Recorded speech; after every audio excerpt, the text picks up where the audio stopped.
Prestes a completar 25 anos de promulgada, a Constituição Federal de 1988 aproximou o Estado do cidadão. O programa de hoje esteve nas ruas e trouxe questionamentos da população sobre a Carta Magna do Brasil. Uma entrevista especial com o desembargador aposentado Netônio Bezerra responde a indagações da sociedade. Destaques do Sergipe Justiça está começando agora.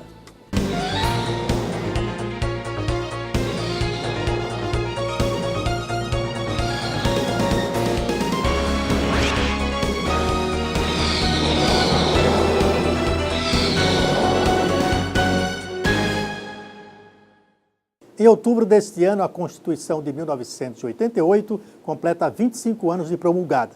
Sobre tema tão importante, o Sergipe Justiça conversa com o desembargador aposentado Netônio Machado. Declaro promulgada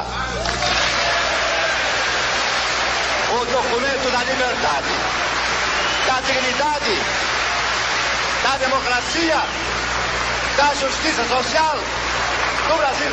Que Deus nos ajude que isto se cumpra. Esse momento vai completar 25 anos em outubro deste ano. A promulgação da Constituição Federal de 1988 consolidou o Estado Democrático de Direito. Apesar de acusada de ser um documento prolixo e exaustivo, a Carta Magna brasileira mostrou ser, na verdade, um repositório de direitos e garantias fundamentais para o povo brasileiro. Apesar de mais de 2 décadas, a Constituição ainda gera uma série de dúvidas. Hoje estivemos nas ruas e ouvimos algumas delas. Para respondê-las, vamos contar com a ajuda do desembargador aposentado Netônio Bezerra Machado. Passado 25 anos, qual é a avaliação que o desembargador faz sobre a Constituição de 88?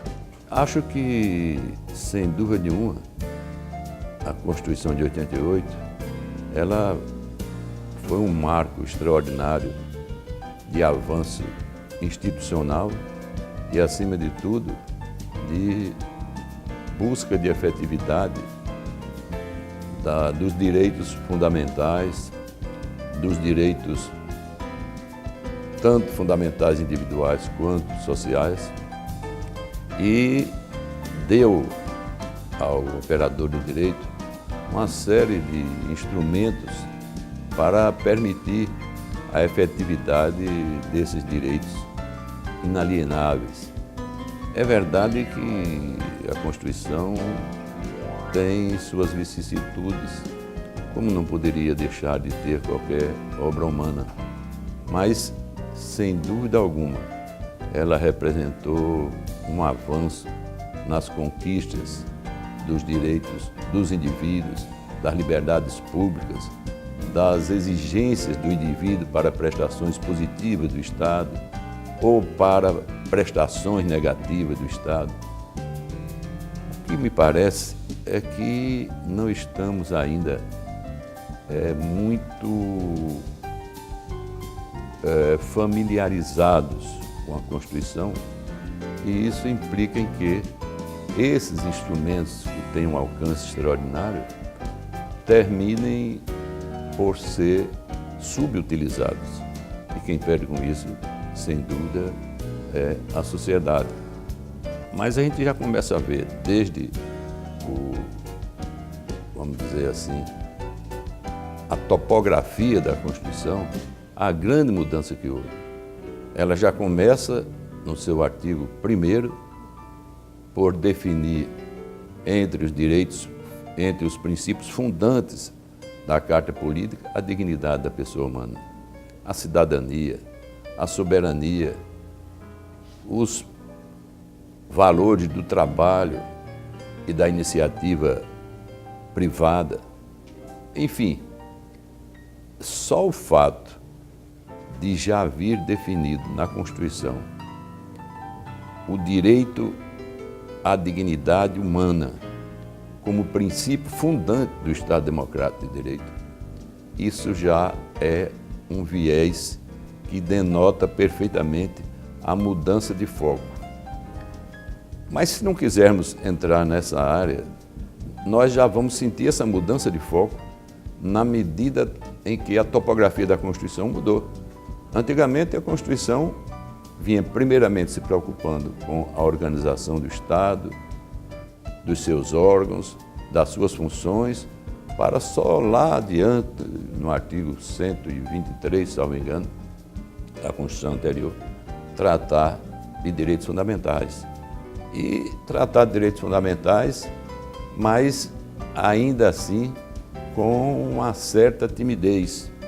Hoje nós temos até, no parágrafo 1º do artigo 5º da Constituição, a impositividade da efetividade desses direitos fundamentais como cláusulas que são autoaplicáveis, independem de regulamentação. Infelizmente, ainda há uma certa timidez e isso se justifica porque é uma Constituição ainda relativamente nova para uma cultura de um povo que vem, ao longo dos séculos, habituados a ver uma inversão entre Estado e sociedade e sua valorização. Nós estamos agora numa fase constitucional em que a prevalência não é da estaticidade, e Miguel Reale fala muito bem sobre isso, a prevalência é da socialidade. Então, os instrumentos estão aí, os papéis nitidamente definidos e ampliados das instituições dos três poderes, muito embora às vezes mal compreendidos esses papéis por alguns desses poderes, mas o fato é que temos a comemorar muito e muito mais do que a censurar na Constituição de 88. Na avaliação do senhor, a Constituição tornou o Estado mais preocupado com o cidadão? Sem dúvida nenhuma. É isso que eu acabava de dizer, que mudou o foco da Constituição. A Constituição antes tinha um foco voltado mais para a estaticidade, como se fora o indivíduo um instrumento do Estado, quando na realidade o Estado é um instrumento do indivíduo em sociedade. Primeiro se organiza a sociedade para depois se organizar o Estado. Um e outro, a organização da sociedade e a organização do Estado, tendo como fim princípio a realização do indivíduo. A Constituição de 88 é culpada pelo excesso da demanda do Judiciário? Ela é preocupada, sim, mas o problema da demanda passa não apenas pela atuação do Judiciário. O problema das demandas, ela passa basicamente por um arquétipo cultural de litigiosidade, que é o arquétipo brasileiro, e muito mais ainda pela ineficiência dos poderes públicos, notadamente o poder executivo, em não cumprir políticas públicas prioritárias que estão lá consagradas, definidas, não como programa, mas como impositividade de realização, as políticas de saúde, as políticas de segurança, as políticas de educação. E, infelizmente, o que vemos no Brasil é uma despreocupação, ou pelo menos uma preocupação muito menor do que devia existir na efetividade dessas políticas. E aí a Constituição inovou, conferindo uma possibilidade do Poder Judiciário interferir junto ao Executivo no sentido do cumprimento dessas políticas. Disso decorre, em razão do desconhecimento de que a Carta Política, uma Constituição, é um instrumento político-jurídico, eu diria até mais político do que jurídico, e que, sendo a Constituição o ponto de unidade do ordenamento jurídico nacional, uma vez descumprida essa Constituição, o papel do judiciário é exatamente fazer cumpri-la. Então, o que há, infelizmente, ainda é uma certa incompreensão institucional em relação aos papéis dos atores que compõem as respectivas instituições. Se fala muito hoje, por exemplo, no ativismo judicial em tom pejorativo.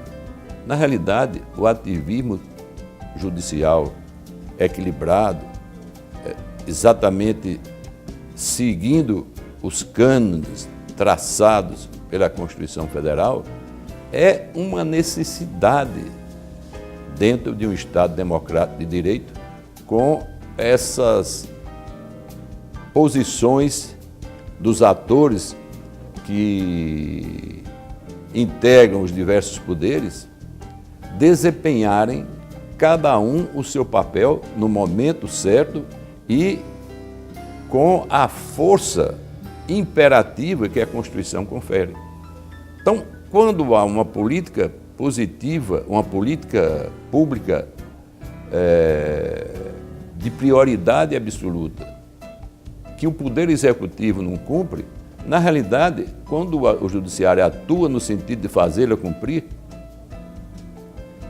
o Judiciário faz em nome do respeito à Constituição. Ele não está interferindo no poder. Ao contrário, ele está dizendo ao poder: olha, poder, é seu dever, porque a Constituição assim o disse, executar essas políticas. Se não executa, o Judiciário provocado, ele tomará as iniciativas para que essas políticas sejam efetivamente executadas.